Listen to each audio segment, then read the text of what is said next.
What is happening, beautiful people? You are here, and so are we. This is Figure It Out. I'm Joe. With me are Mike and Tyler. And it's another week, and we're going to sit and we're going to talk action figures and collecting. So I'm just going to go right into it and say, guys, do you have any new acquisitions? I actually don't. I do not this time. None. Wow. Okay. I do. I went on a little mini fig hunt, and I found this guy in a $10 bargain bin. So I was My like, boy. I will gladly pick him up. And for the people who aren't well versed in G.I. Joe, who are you holding up? Lift ticket. Lift ticket. As you guys may have figured out, I'm not a big loose figure guy, but I'll make some exceptions. For the pilot of the Tomahawk. Yeah, you gotta. Yeah. And I will. and fellow Okie. Fellow Okie. That's So- right. Hello, Okie. Yep. That's awesome. Then I got my Kickstarter from Transformers trading cards finally. Man, I hate Kickstarter. Hot take. Especially when a company like Dynamite, you should be able to make your deadlines and not be over 90 days late. I know, and everyone will say, oh, well, that's Kickstarter. That's part of the terms and conditions. Yeah, but, they're also a bigger company. They're not just some dude in a garage who has a dream. Yeah, it's interesting you mentioned that, Mike. I have mixed feelings on the Kickstarters from the larger companies. On the one hand, maybe it gives them the opportunity to potentially explore something that's super cool that they wouldn't normally do because the market research or whatever they're doing doesn't look like it could support that. So, like the new BattleTech, all the new BattleTech stuff came through Kickstarter. That's how that started. Now they kind of continue to roll stuff, I think, through Kickstarter, and I'm glad they did that. It's a cool game, and I'm glad it's back. And Kickstarter kind of made that happen. But at the same time, it's like, listen, this thing is now it's highly successful. Why are you still going to Kickstarter? Like, just you're a company, Catalyst Games. People know who you are. Why do we need a Kickstarter? So let's just start retailing this stuff, man. I wonder if it's some creative accounting that they do helps them with overhead or stuff like that. I don't know. I just know I've never had a Kickstarter that ran on time, or I haven't seen products being delivered before mine get delivered. Yeah. Especially with Dynamite, because stuff was on the street well before their orders were filled. So, kind of a mixed bag. But let me show some of the cards that I bought, and then I'll show the two that I pulled. I'm really excited about the two that I pulled. So this is Dive Bomb. Oh, that's cool. Yeah. Part of Predaking. How many cracks did you wind up packing? Or 24. did you wind up cracking? 24. I got it, and I was like, I've been waiting for this a long time, and I just immediately started cracking packs. And if you know me, I do a thing called Apocalypse, and so it's where we all sit around and crack packs in an NFL draft order. And so I'm very conservative when I pack cracks. Crack packs. Pack cracks. I don't know, man.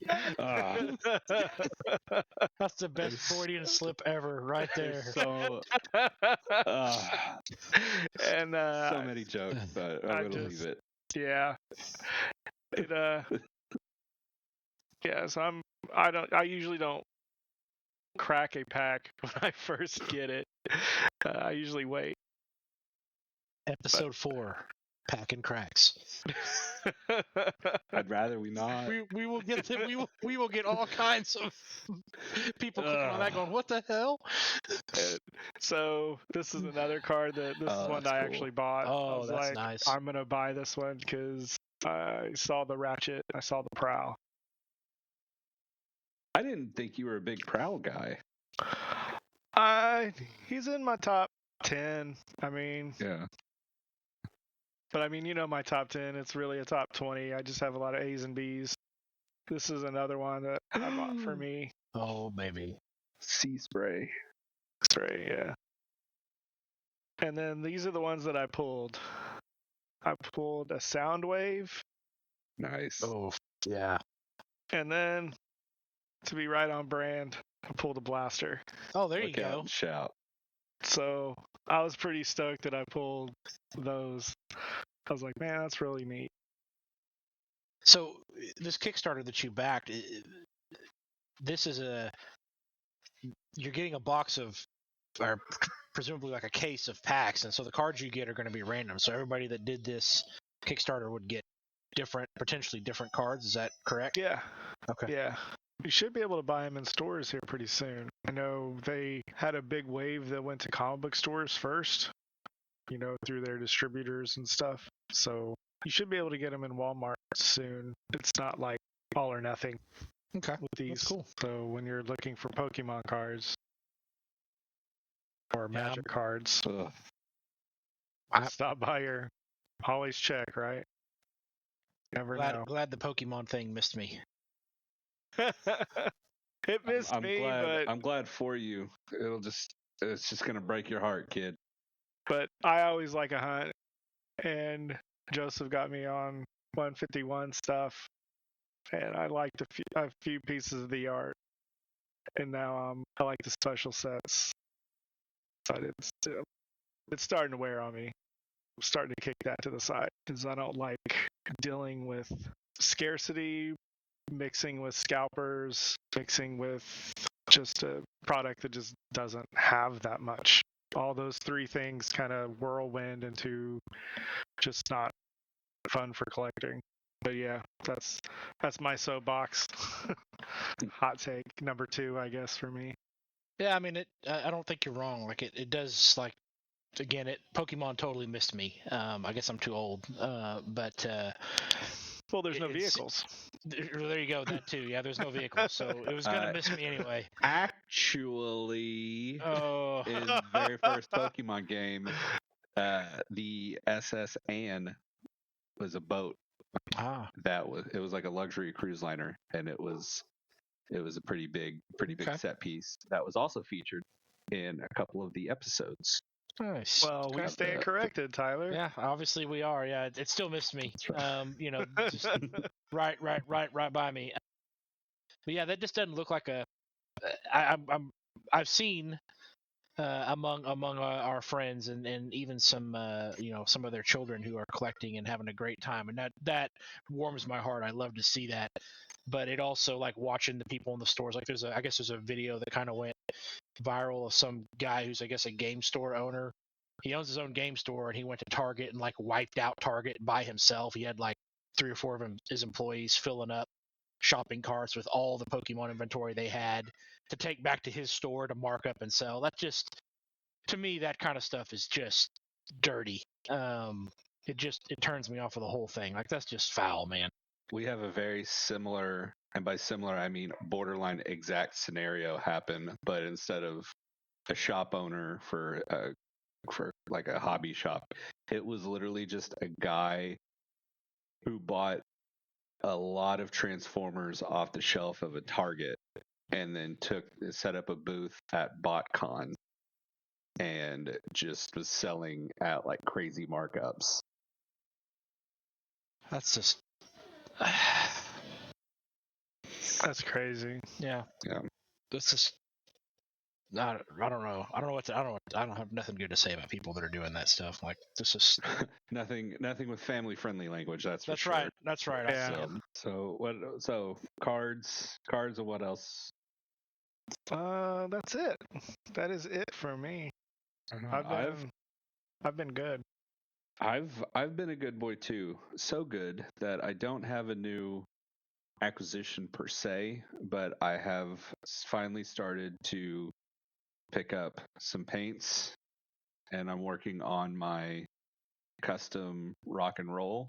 Ooh, that looks good, man. I'm just painting a black t-shirt on them, and I'd like to get like some water slide decal of I don't know, probably going to be like Motorhead, but some band, and it's going to be.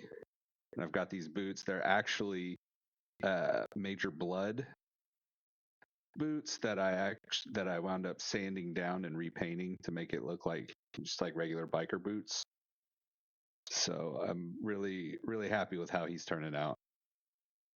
Yeah. And I recently played a Halo Flashpoint tournament up at a Edmond Unplugged, and it kind of motivated me to get off my keister, start that looks good. getting the paints again.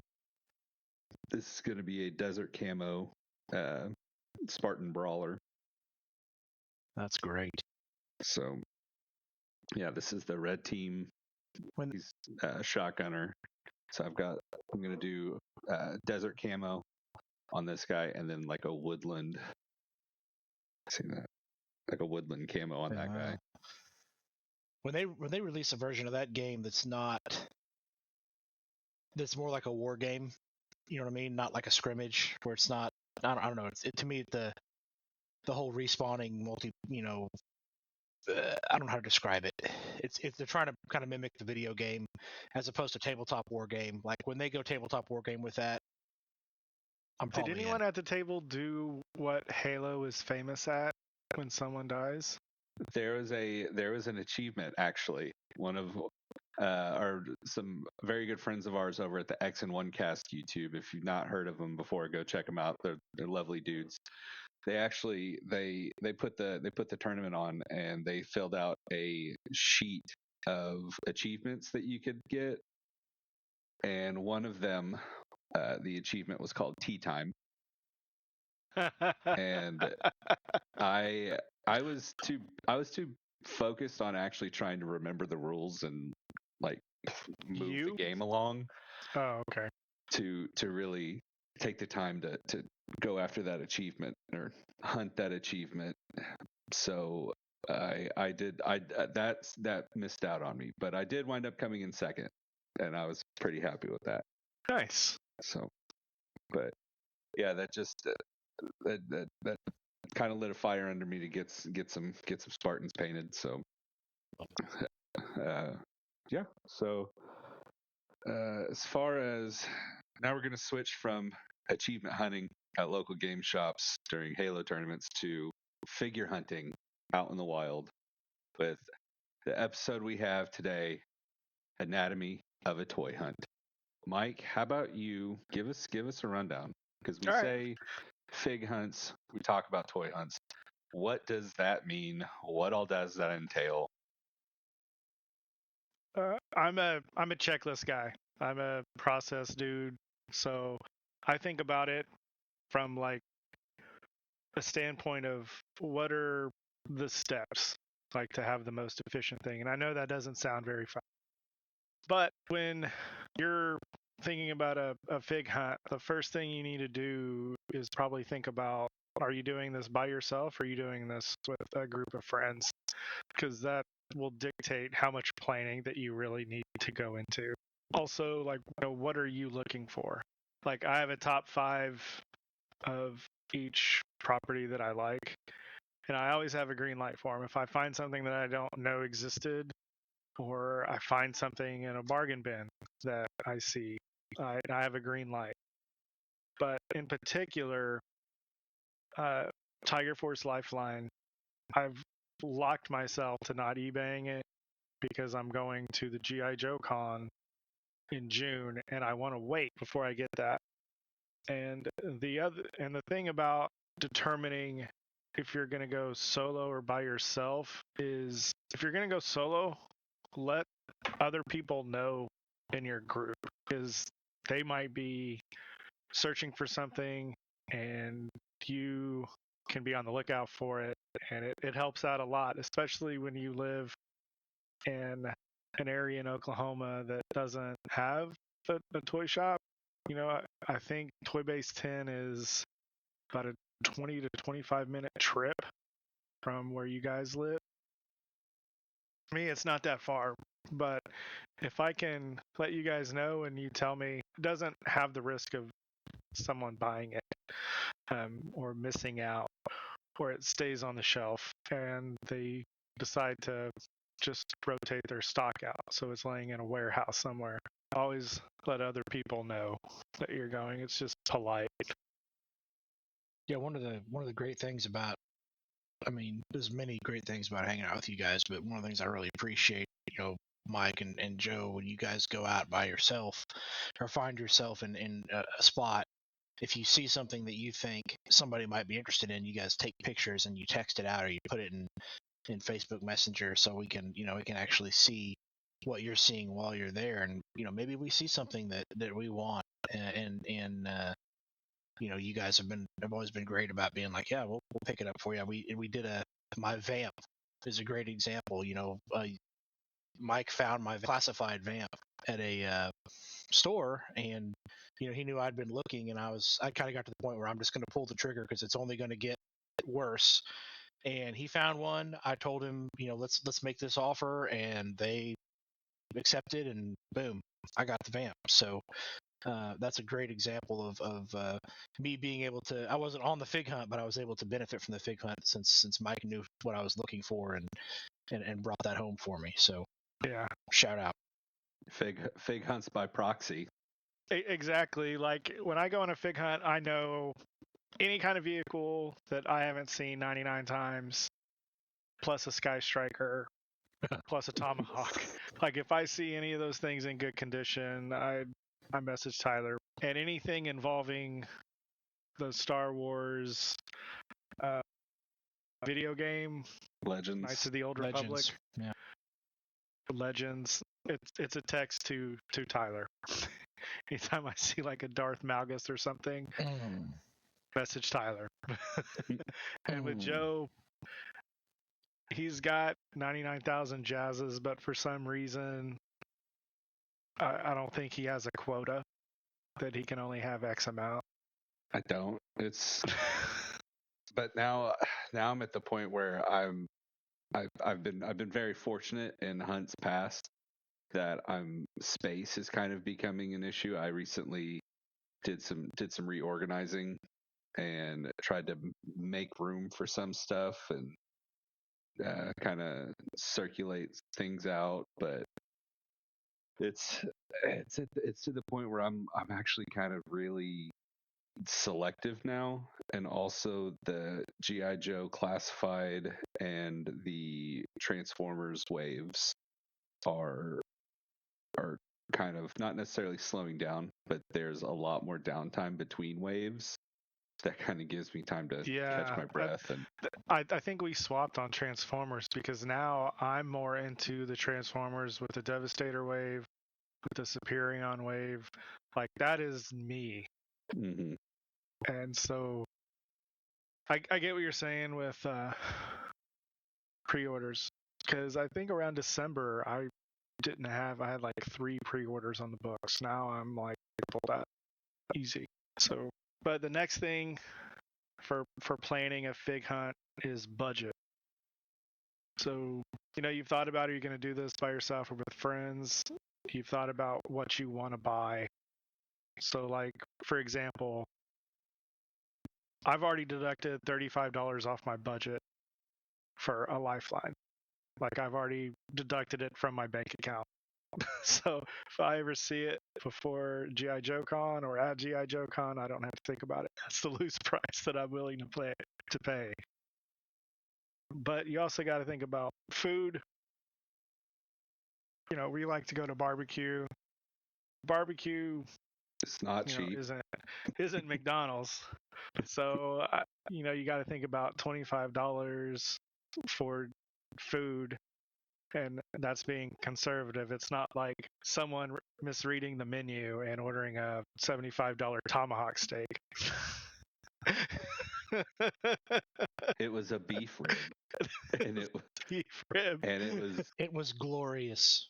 But it was a bit of a surprise when I got So the bill. My question, what I want to know is, did you have leftovers? Oh, I yeah. Did. Yeah. Okay. I brought it home and ate it, and it was delicious. How many days? How many days did that beef rib? Because when we went to Dallas last year for JoeCon, and here's the context. We went to Dallas for JoeCon. We went to JoeCon. We went to Dallas Vintage. But before we went to Dallas Vintage, we stopped off at Terry Black's in downtown Dallas. We shouldn't mention budget in Dallas Vintage. in the same sentence. Listen, that's neither here nor there. So, regardless, we went to Terry Black's and they had beef ribs on the menu, and Tyler ordered one, and it was a hoss. That's Yeah, for sure. I can't remember what I mean. I thought it was, on the menu it's something like $18 or something like that, and I'm like, hell yeah, It's like $18 a pound. But yeah, the part I missed was that's per pound, Yeah, and this was like a, it was like a 3 or 4 pound, like maybe 4 pound beef rib. It was almost $100. I mean, it was delicious. So I'm not complaining. I was just a little bit shell shocked when I was like, oh crap. Well, screw it. We're gonna do it. So, and my dog got the bone when I was done with it, and he worked on that for 2 or 3 days. So, it was a win-win. I remember when I made that very exact same mistake at a place in Oklahoma City. I think it was named Marbles. it was Maples. Yeah, Maples. Yeah. Maples. I got 3 meals out of it, and then on my way home, I stopped by Brahms and got one of those like instant mac and cheese things. Ooh. So I ate that, and then the instant mac and cheese, and that lasted me 3 more meals. There you go. Thought it was really cool. I just remember the bark because you let me have a piece. You let me have a piece off of it, and it was all bark basically. And that, man, it haunts me. It haunts me. It was good. Today. It was really good. And there's places in Oklahoma that have good barbecue. People from Texas are gonna go no. People from Kansas are gonna go no. And I get it. I've had great barbecue in Texas. I've had great barbecue in Kansas. I've had great barbecue in Oklahoma. But what I haven't had in Oklahoma is a legit beef rib like that. I have. It was because it was at Maples, and the guy who actually the pit master for Maples, he has a new place called Edgecraft Barbecue in Oklahoma City. I've heard of that. I really, really want to go, Huh. but I just haven't had a chance to. So maybe on our next Oklahoma City fig hunt, we can go hit it up. Yeah. The fig budget, like that's got to mesh with your food budget. So it's like when I go with Joe and Tyler, my food budget's going to be a little bit bigger than I would by myself. Just because, like when I went by myself on this last fig hunt in Oklahoma City, I ended up stopping somewhere and just getting some calamari. I was like, that sounds good. And I spent less than $20 or I think one time I wanted pie pies so bad that I saw pie pies and I just killed it in the car after I went to the drive-through like some kind of raccoon. Like I just ate it in the car real quick. You guys remember? I know you remember like Transformers Beast Wars. And I think they did this with some of the earlier ones too. I can't remember, but I know for a fact they had it in Beast Wars because I bought the Beast Wars Optimus Prime and my buddy at the time bought the Megatron. And on the back of the box for the Transformers, they used to have, it wasn't like a file card like G.I. Joe, but it was similar. And it had the different attributes where like strength is this and defense is this. And they had those on the OG ones too. Okay, yeah. So, by the way, I thought that was really cool. I wish they would do that again because then we could have some really analytical conversations about matchups. But what I'm getting at is if we're laying out our fig hunt and we're looking at the strengths for me, my budgeting strength is like a 0. Like that's where I'm like. Your budgeting is like 1, and then your firepower is like 7. Yeah. Like it's on a scale of 1 to 5. Yeah, it's a little out of whack. Yeah. To just highlight Mike's point, it's a good idea to think about that before you go in. Yeah, and I don't go on many fig hunts just because Mike's over here being super analytical and logical and being like, you need to budget for this and this and this. I fig hunt with my heart, and I just expect everything else to catch up later, and that's not necessarily a good problem, but it's a problem. I don't want to sound like Matthew McConaughey over here, but I just want to give myself green lights. You know, like if I go and I see something crazy expensive and it's not in my top 5, it's loose, you're on a red light. But at the same time, if I go and like Joe, you've seen me when I've actually wanted stuff and I've violated my code. Like when we went and I saw those 25th anniversary figures, Like, I didn't plan for that. But you know what? There was a lot of Joes that were in my top 10 on that. And just in the moment, I didn't think I'd see them again unless I'm buying them on eBay. I look for the green lights. Man, I hate the stuff from Matthew McConaughey, but I mean, it is what it is, right? All right. If you weren't gonna do it, I was setting it up. Also, gas. Gas is something you have to budget for too. Oh man, especially if you got a V8. Because in Oklahoma, we like our V8s. We love our V8s, and we love being spread out. Like, it's a common misconception that there's nothing to do in Oklahoma, but that is patently false. There are things to do. You just have to be willing to drive 40 minutes round trip for it, minimum. Yeah. Fun fact for those of you that aren't Okies, Oklahoma City is actually like one of the top 10 largest cities definitely in the country, maybe even in the world, not by population, but by square footage. It is massive. Massive. So that means it's very spread out. There's a lot of Oklahoma City. Yeah, going back to the food thing, another thing I find important is the grocery store rule, right? When you're going to the grocery store, you don't want to go on an empty stomach. That's true. In fig hunting, I think it works in reverse, because if you're hungry, you might be rushing to get out of that store and onto the restaurant. But then I like to eat a little something before. I know I'm going to have barbecue, so I don't want to overload before I have barbecue, because that's just bad. But I like to have a little something in my stomach so I can take my time in the stores. That way I can eat after and prevent what we've talked about before, is lament of the action figure. If something is really bothering me that I didn't get, then I want to go back. And that's what's cool about going with Tyler and Joe, is they understand. You know, it eats you up. It's like, man, I really like that. I'm going to go get it. So I like to plan just a little something to eat. And, you know, there's nothing wrong with stopping off at a gas station and getting gas station food. The only thing wrong with it is to not do it. Tyler, what was that you got it at? What was that? The On Cue? Yeah, it was On Cue. Yeah. Portland. It was like a pepperoni pizza. What do they call those things? Shame stick. Yeah, I'm call it a shame stick. I don't know. It was but it looked delicious. Oh my god, it was good. It was so good. It was delicious. It really hit the spot, man. It was great. Yeah, I mean, sometimes you run into those places and you'll get, I mean, you know, generally speaking, it's all okay. And sometimes you'll get some of that and it's just a freaking, like that one, it was just a banger, man. That was great. I'd love to go back and get another one of those. I don't remember what they call it. I don't know. I can't. It'll come to us. But you also got a bag of chips, and the cool thing is once you ate that, you were like, it was like the Snickers commercials. Yeah, you we're were good. like, we're good, man. Let's continue on. Yeah, there was definitely a little hangry coming out. Do you guys figure out what you want to hunt and then make your stops designed around that, or do you guys really go just designed after location when you're hunting solo?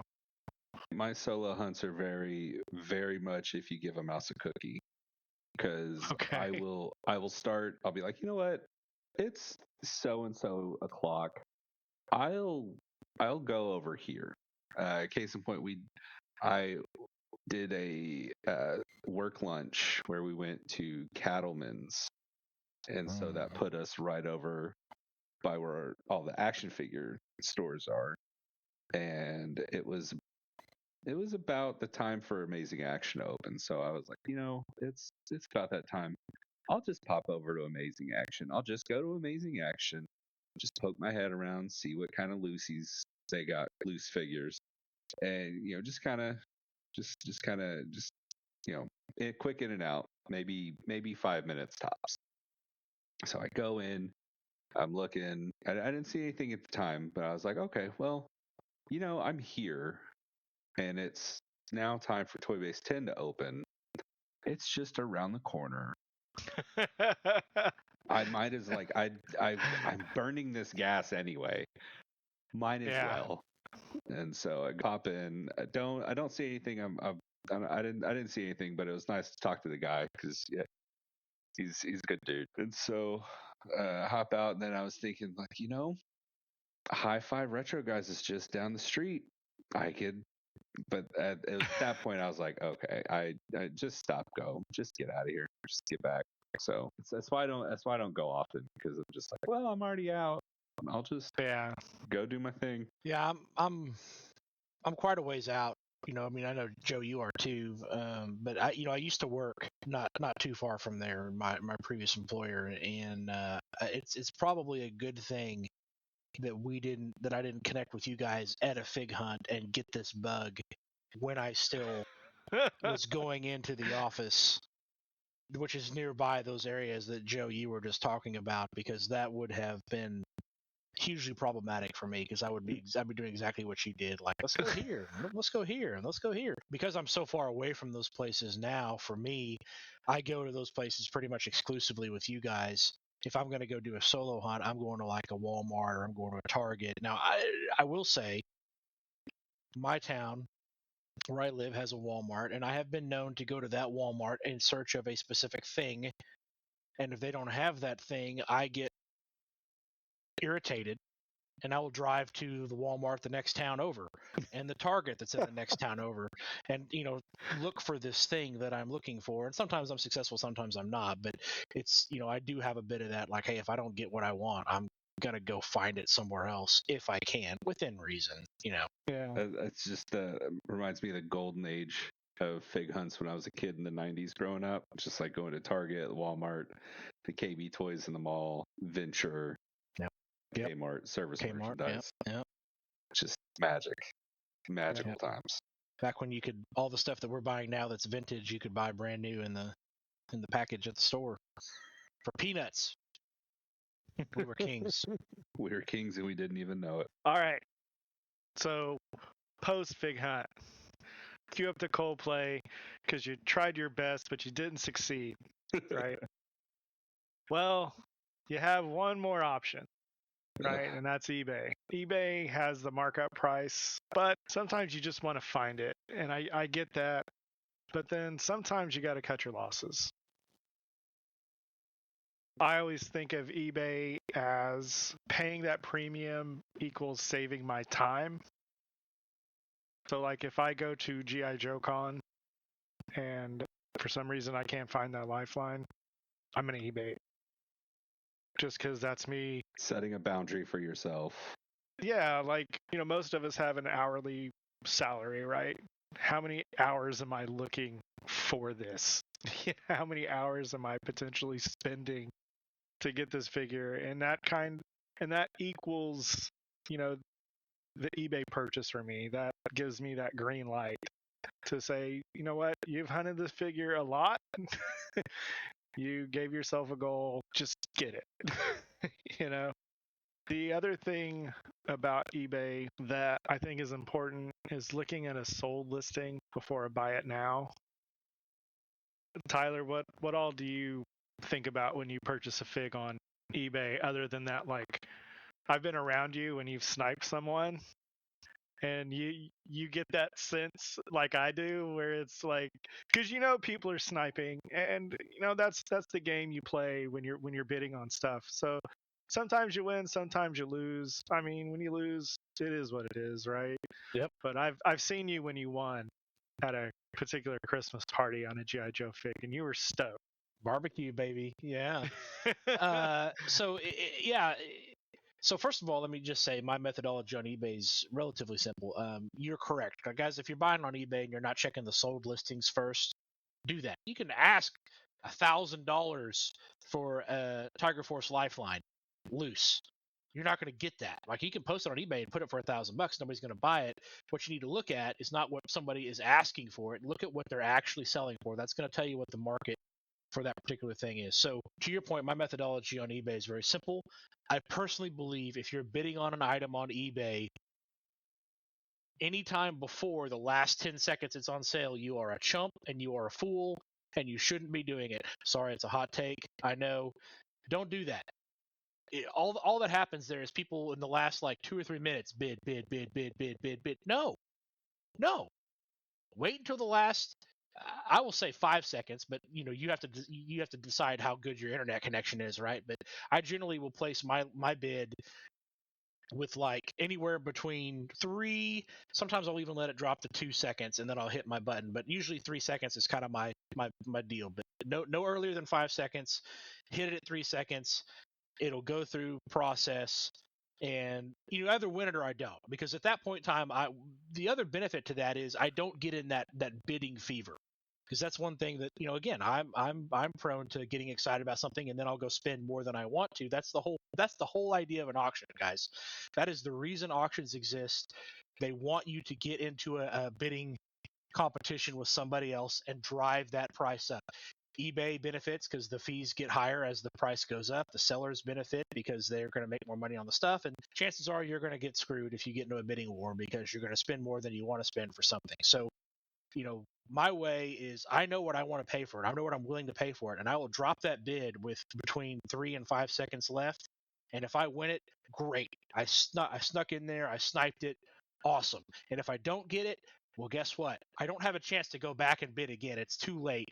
And you know what? I can live with that because I decided before I placed that bid what I was willing to pay for that item, and it went for more than that. And so you stuck to your budget. Yeah, that's one way for me to force myself to do that. We've already mentioned I'm not great at that, so that's a good thing. That's a good tool for me to keep it there. And yeah, it's exciting when you jump in there and snag one at the finish line. And sometimes you're going to miss. That's going to happen. But to me, that's the way to do it. And all you folks that are out there bidding with 2 or 3 minutes left, or heck, the guys that go in there and place bids that are with like 6 days left, what are you doing? Why are you doing that? You know what I always thought? Those people that were bidding on stuff like 2 or 3 minutes before, I always thought those were the sellers on a different account. It could be. It could be. I mean, realistically, it very well could be. And that, but to me, that's like almost the only way it makes sense for people to go do that, because all you're doing is making everybody pay more for this, including yourself. Because that's where you get that bidding war going, and it's like, man, just learn the psychology of this and understand. Like, let's not do this. Let's just I'd rather have everybody throwing in their best bid with 5 seconds to go, versus people cranking the price up for 2 or 3 minutes left in the auction to where it just spirals. So it's like, man, okay. Just everybody walk your 10 paces. Yeah. Shoot your best shot and let the dust settle. That's right. So when do you pull the trigger on something on eBay? Are you like a spontaneous sleepwalker at like 3 a.m, getting some coffee from the fridge? Yeah, I don't know why you would get coffee from a fridge, but there's literally iced coffee in my fridge. Yeah. My wife loves the cold brew coffee, so I do too. Yeah, it's usually for eBay. For me, I'm looking for something specific. And I'll go get it. If something I really want, it's within my price, I'll go get it. There are things like, just like you, that I'm not going to buy on eBay because I want to find them out in the wild, because that's part of the experience of acquiring it and enjoying it. So there are times that I'm not going to do that. But here's a great example of the first fig hunt I went on with you guys. I had a list of several things that I wanted to find on that fig hunt. I pretty much checked them all off the list on one fig hunt. It was It was insane. Yeah, your first fig hunt was magic. It was insane. But one of the things that I got was a dragonfly, and the dragonfly was missing several pieces that it needed. So, I mean, I think I started eBaying those pieces as we're driving in the home. car. I didn't have a transformer. Yeah, so I didn't have a transformer to transform, so I'm eBaying my missing pieces. So that's something I will go do, pretty much immediately after a fig hunt. If I get something that's not complete, I'm going to go look for the pieces and parts. To That's complete interesting. it. And so I had that dragonfly within a week. It was complete. And so those kinds of things I will do. Otherwise, I'm generally looking for something specific. I can't sit here and tell you that I haven't sometimes stumbled onto something in eBay that I'm like, oh, I like that, and then bought it. And then a couple of days later, I'm like, why'd I do that? But oh well, it happens. So yeah, usually I'm looking for something specific, but sometimes something will catch my eye and I'll snag it. In fact, that fortunately didn't pull the trigger on it, but that happened to me yesterday. I was looking at something on eBay for I'm actually selling an item on eBay, And in the process of selling that, doing some research on prices of similar things, I found something, and I'm like, ooh, I don't have one of those. I like that. And fortunately, I'm had enough self restraint to be like, nope, nope, nope. We're trying to go the other direction right now. We gotta make some space. We gotta unload some stuff. We can't be loading back up. So that's a long answer to your question. Joe, what about you? When do you pull that eBay trigger, that emergency buy trigger? Basically, just anytime I panic.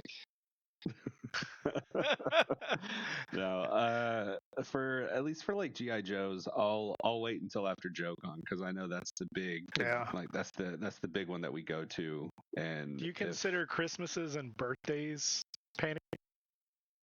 It depends. I'll usually wait until after Christmas before I drop the hammer on anything. This past Christmas, I didn't get anything for myself during the lead up to it because kids and family and stuff. So, but after the dust settled, or after the wrapping paper settled on Christmas Day, on December 26th, I was on eBay because I really got into the Generation 2 repaints. Man, you did. From like the Transformers stuff. Yeah, so I was like, was it Will and I's gift that pushed you over that edge with that masterpiece sideswipe? So I actually just had the original Generation 2 sideswipe. Like that was one of my Legina regulars because I remember playing with that at Mama's house a lot. But then that was so there. It was the one the one that they actually a couple weeks ago just put back up for pre-order, the Amazon exclusive Sideswipe G2 clone. I was going back and forth on buying that one. For Father's Day, you and our brother got me that masterpiece Generation 2 Sideswipe, and that was that was my very first masterpiece Transformer, and that thing was really cool. I still have it. It's so that one. So once I got him, I was like, okay, well, clearly this is happening, and I went ahead and dropped the hammer on that. So this is the masterpiece. That's Generation 2 Sideswipe. So good. It is so good. That's him. And I went ahead and put the little stickers on. Oh, that's so cool. So, but your eBay rhythm is normally just Scramble City. Sometimes, yeah. I usually will only do it if I'm obsessing over it, like we do. If I can, gosh, like, I might be able to buy like a week or two unless I can completely forget about it altogether, then I'm good. Yeah. I wasn't going to do a HasLab Dragonfly, classified Dragonfly. Obviously didn't back it, wasn't going to do it, and then I started seeing people unbox them, and I think I saw yours in the box, Mike, and I was like, God. And it was the same thing as a Vamp. I'm like, I might as well just do it, because if I don't, it's just going to keep going up and up and up and up. So yeah, that's another time where I will go to eBay and pull the trigger if I see something like that I know, like, hey, they're not making any more of those. That segues us into the next topic of cutting your losses. It's a risk in itself. Like I remember Joseph with the 86 Ultra Magnus. Those were going for like 280, I think. Minimum 260. Like, that was like the cheaper ones. But then all of a sudden it got a reissue. So that price went down and we were able to get it on a pre-order, which is the reason why I didn't talk about that on the last episode, the toys that got away. Yeah. And Tyler mentioned his Vamp and how that played out. Those listings are going for 260 now, and so he saved himself about $100 for just going ahead and just biting the bullet, cutting his losses. I had an incident with a War for Cybertron Jetfire. I hunted it for a little bit. I was like, I'm going to have this figure. Let me just go ahead and buy it. And I ended up paying about $230 for it, I want to say. And then I lost the gamble, and they did a reissue like a couple months after. But I wasn't upset because, I mean, that's just sometimes the game you play. Sometimes you win, sometimes you lose. Do you guys have any other examples of wins and losses on just buying it on eBay for a reissue? Recently, the Blue Streak that I got. Blue Streak. So there was I think it was the 35th anniversary Transformers War for Cybertron Siege Blue Streak. That it was the more like it was very like classically looking Blue Streak. Yeah, he looks really cool. But it was more Cybertronian. Like it was based off from I think it was based from the Prowl from the cartoon. And it was on eBay for cheaper than the one that I actually wanted, which was the Walgreens exclusive.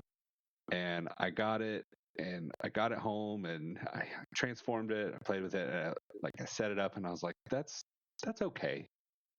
But then every time I'd look at it, I'm just like, I shouldn't have settled, because I've got the Prowl and it looks like it doesn't belong, and all of my Transformers are very like 84 aesthetic, so I was like, I should have just bit the bullet and just did the right thing and got the Blue Streak that I wanted.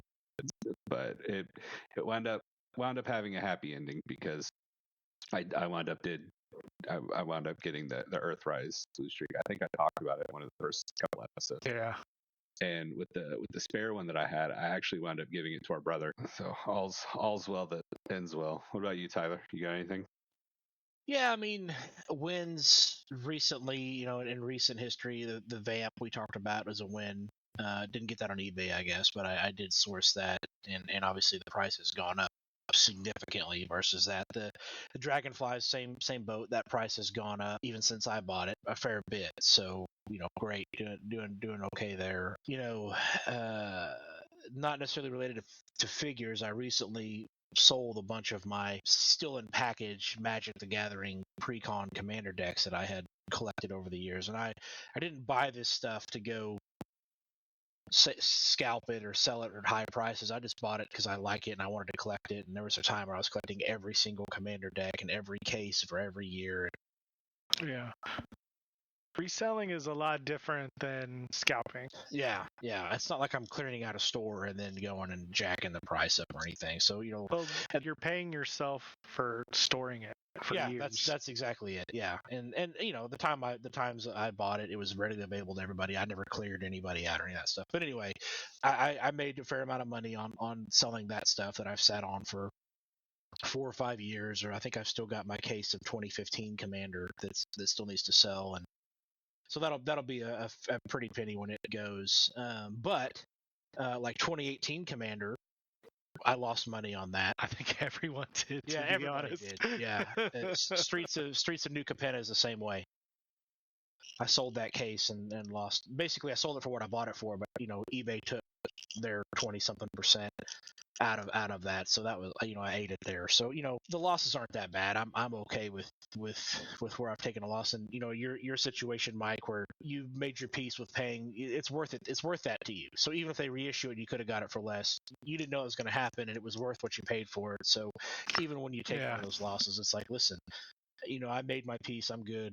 At some point in time, they may reissue the classified Vamp, and I could have had it at a retail price for, another 2 years down the road. But I'm okay with paying what I paid for it, knowing that they might not reissue it, and that might be the only chance. And good God, I love that thing. It's awesome.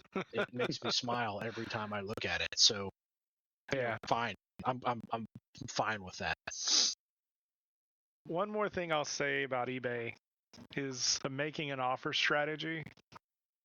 Because sometimes you'll see those make an offer, and it goes back to checking the sold listings and then making an offer close to those sold listings. Because normally I've never made someone an offer that they accepted the first time, no matter how reasonable. They always hit back with a counter. So I always anticipate the counter, and for sellers, it's your fault. if I would have ever been able to get something on the first offer, sure, I wouldn't expect a counter, but I always expect a counter. My strategy is I like to add things to my wish list, because if I add something to my wish list, a seller can see that, and if they're really desperate, like if they've been reposting and they haven't been getting any traction or any views or anything, a lot of the times they'll send you a discreet offer directly and just say, hey, like I see that this was in your wish list. How about I take like 10% off or 5% off or 15% off? Yeah, that's a good strategy too. It's interesting you mentioned that the make an offer guys, and again, I just recently sold probably 25 precons on eBay, and all my listings I always put best offer on there, and it never ceases to amaze me how many people just buy it but never make an offer, and I'm just like, as a seller, if I allow you to make offers on it, I'm expecting to sell it for a little bit less than what I'm listing it for. And it just shocks me every time somebody goes in and just buys it for the price. I mean, and of those 25 decks I sold, all 25 had best offer. I probably actually got offers on maybe 6 of them, and the rest of them sold for what they were listed for. So I mean, they were good prices. Don't get me wrong. I was doing fair prices, but if I'll accept an offer, send me an offer. That's what it's there for. Yeah, that's all I've got for eBay, which leads me to my note about a JoeCon. I wrote some notes here about it. It's going to be June 27th through 29th. Tickets are on sale, so I'll probably get ours soon. This is the guest list. I remember what happened when I posted the guest list last time and no one read it. Oh, Tyler. And then everyone was surprised when Larry Hom and Ron Rudat was there. So Ron Rudat is scheduled to be there. Keon Young, he is the voice of Storm Shadow. Bob Swanson. The website says that he was responsible for Tiger Force, Sky Patrol, and a lot of those other special forces units. We just need to shake his hand and say thank you, sir. Yeah, I'd like to get some stuff signed, that's for sure, because I'm Mr. Tiger Force and starting to be Mr. Sky Patrol, just because, man, those jets look so rad. The chrome. Yeah. Those are just to name a few. So I'm definitely gonna try to get some guest signatures and stuff like that. Is Larry Hama going to be there again? Because I know he was. I did not see him. I did not see him on the guest list. There's also going to be workshops. So, like, if Tyler ever wanted to make a Sky Striker Battle Cat mix up, he could do something like that, or a Vamp Stinger combo. If Toy Base 10 still has that Cobra Hydrofoil shell, I might buy that and think about doing one of those custom vehicles up there. I'm curious what you could do, because you have a 3D printer. Mm-hmm. So that could get really weird really quick. It's true. It's true. Also, they're gonna have various contests like dioramas and things like that. So I'm looking very forward to G.I. Joe Con this year. Yeah, it's gonna be a good time, and of course we're gonna hit up Dallas Vintage. And if there are any other stores, any other toy shops around the Dallas-Fort Worth area, hit us up. Let us know. Yeah, barbecue places that are actually easy to get to. Yeah. Terry Black's is really good downtown, but it was a chore to get to. Yeah, just hit us up. Let us know. That's, I think, gonna wrap it up for us. I've been Joe, and with me as always has been Mike and Tyler. And thanks for coming and hanging out and helping us figure it out. Take care.